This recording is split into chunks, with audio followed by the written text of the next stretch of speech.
میں نے یہ خبر ان سے پہلے ڈسکس نہیں کی، ملک صاحب نے بات کیا تو میں خبر پہلے پڑھ رہا تھا تو میں نے آپ کو بتا دیا. بہرحال ہم اپنے ٹاپک کی طرف آتے ہیں جو بڑا امپورٹنٹ ہے، اور وہ یہ ہے کہ آپریشن شیلڈ کا آغاز میں نے پچھلے پروگرام میں بتایا تھا کہ 30 مئی کو انڈیا کی طرف سے آپریشن شیلڈ کا آغاز کیا گیا. اور سب سے بڑی ڈیولپمنٹ آج یہ ہوئی ہے کہ گجرات، ہریانہ اور راجستھان میں آج مکمل بلیک آؤٹ تھا. انڈیا کی جو ریاستیں ہیں 3 ریاستوں میں مکمل بلیک آؤٹ تھا، اور اس بلیک آؤٹ کا جو مقصد تھا وہ آپریشن شیلڈ کی مشقیں تھیں، سول ڈیفنس کی مشقیں. انڈیا کے جو وزیر خارجہ ہیں انہوں نے اشارتاً یہ بات کی ہے کہ امریکہ اب پیچھے ہٹ جائے، اب پاکستان کے خلاف کوئی بھی کارروائی ہوگی وہ ہم کریں گے. آپ اس خبر کا اسکرین شاٹ بھی دیکھ سکتے ہیں. ملک صاحب، جو یہ ڈرلز ہو رہی ہیں انڈیا میں، سول ڈیفنس کی ڈرلز بھی ہو رہی ہیں، فوجی مشقیں بھی ہو رہی ہیں، آپ نے پچھلے پروگرام میں بتایا تھا کہ کچھ انہونا ہو سکتا ہے. تو سر آپ کس طرف جاتے دیکھ رہے ہیں حالات؟ سر اللہ کرے جو میں بول رہا ہوں وہ نہ ہو، کیونکہ معاملات مجھے ذرا خراب ہوتے ہوئے نظر آ رہے ہیں. کیونکہ جو پلانٹری کمبینیشن ہے میں تو وہ ریڈ کرتا ہوں، اور جیسے آپ نے کہا کہ میں نے نیوز نہیں پڑھی ہے، اور واقعی میرے پاس اتنا ٹائم نہیں ہوتا کہ میں اسپیسیفکلی یہ پاکستان کی نیوز پڑھوں کہ وہ کیا دے رہے ہیں. اور جو مجھے اس وقت پلانٹ بتا رہے ہیں وہ یہ دکھ رہا ہے بہت کلیئرلی کہ آنے والا ٹائم جو ہے پاکستان پہ اللہ نہ کرے ڈیفیکلٹ سچویشن لے کر آ رہا ہے. اس میں نے جیسے آپ کو بتایا موسمیات تو ہیں. ایک اور ٹاپک میں اس میں اس وقت ایڈ آن کروں گا، یہ جو سیاست کا ٹاپک ہے جو میں نے ابھی پہلے بھی بتایا آپ کو، یہ بہت زیادہ شدت اختیار کرے گا پی ٹی آئی کی طرف سے. تو آپ کو بھی سب بہت کلیئر نظر آ گیا ہے کہ پی ٹی آئی کی جو پارٹیز ہیں اس کے اندر چھانٹی بازی ہونا شروع ہو گئے ہیں. اور جو ابھی ایک نیوز آئی ہے کہ عمران خان جو ہے شاید خود اس کو لیڈ کریں گے. اور تو یہ لگتا مشکل ہے کہ عمران خان کیسے لیڈ کر سکتے ہیں، کیونکہ ایسی باتیں ہوئیں تو وہ تو ظاہر ہے آپ کو پتا ریسٹرکشن لگ جائیں گی. لیکن ایسٹرولوجیکلی میں نے آپ کو پچھلے مہینے سے بولتا آ رہا تھا پی ٹی آئی کا گراف مجھے ڈاؤن دکھتا ہے، لیکن عمران خان کو فیورز ملتی ہوئی طے ہیں.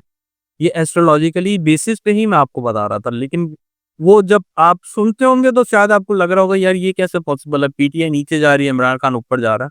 تو اب میرے خیال سے یہ چیزوں کا ٹائم آ چکا ہے کہ یہ آپ کو بہت کلیئرلی آنے والے دنوں میں نظر آئیں گی کہ P T I definitely crisis میں ہے، لیکن عمران خان باؤنس بیک کر رہے ہیں، اور وہ کچھ ایسے اقدام اٹھا رہے ہیں جو نہ کبھی پہلے آپ نے ان سے سنے تھے اور نہ ہی کسی نے سوچے ہوں گے کہ عمران خان ایسے بھی کر سکتا ہے. ٹھیک ہے سر، ایک اور امپورٹنٹ خبر میں شیئر کرنا چاہوں گا اپنی آڈینس کے ساتھ بھی، آپ کے ساتھ بھی، اور اس پہ آپ سے پریڈکشن بھی لیں گے کہ آج کی سب سے بڑی اپڈیٹ یہ ہے کہ ایران نے ایٹامک بم بنانے کے لیے جتنی مقدار چاہیے ہوتی ہے یورینیم کی، اس کو تیار کر لیا، اس کو حاصل کر لیا. اور آج ہی اسرائیل کے وزارت خارجہ کی طرف سے ایران کو وارننگ جاری کی گئی ہے کہ اگر انہوں نے اپنے ایٹامک پروگرام پہ کام نہیں روکا تو اس کو سخت نتائج بھگتنے پڑیں گے. جبکہ آج ہی فرانس کو بھی یہ وارننگ جاری کی گئی ہے کہ اگر فرانس نے غزہ کی حمایت جاری رکھی تو ان کو بھی سخت نتائج بھگتنا پڑ سکتے ہیں. تو سر یہ کس طرف جا رہے ہیں حالات؟ ایران ایٹامک پاور بننے جا رہا ہے کہ نہیں؟ دیکھیے مجھے ایسا لگتا ہے کہ ایران جو ہے اگلے 2 مہینے میں ایک جنگ میں انوالو ہونے والا ہے. ٹھیک ہے، اور جو پلانٹری کمبینیشن ہے سیٹن کی انفلوئنس کی وجہ سے مجھے ایسا لگتا ہے کہ نیوکلیئر کی باتیں یا نیوکلیئر ریلیٹڈ ڈیلز آپ کے سامنے آئیں گی. اس میں سب سے اچھی چیز یہ ہوگی کہ کوئی آپس میں 2-3 ممالک ایک نیوکلیئر ڈیل کے اوپر اتفاق کر جائیں گے. ٹھیک ہے، لیکن اس میں جب اپوزٹ سائڈ پہ دیکھتے ہیں تو یہ جو زیادہ بیڈ پوائنٹ ہیں وہ یہ ہیں کہ بامبس اور یہ وہ ان کے جو ہیں آپ کو ڈیفینیٹلی ہواؤں میں اڑتے ہوئے نظر آئیں گے، جو کہ میں آپ کو اشارہ دے چکا ہوں کہ انڈیا کی طرف سے ہو سکتا ہے. لیکن اس میں یورپ اور آپ کا ایران اور یہ غزہ یہ بہت زیادہ ہائپ کریٹ کریں گے دنیا میں.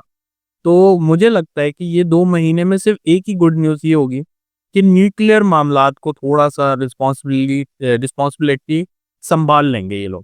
لیکن اگر آپ یہ دوسرے معاملات کو دیکھیں گے تو وہ بہت بگڑتے جائیں گے، اور جنگوں کا ڈیفینیٹلی میں نے آپ کو بتایا کہ جنگیں ہوں گی، میزائل وغیرہ اب تو یہ نارمل ہو جائیں گے، کیونکہ یہ پلانٹ کی ٹرانزیشن ایسی ہو رہی ہے جس ہاؤس سے ہو رہی ہے.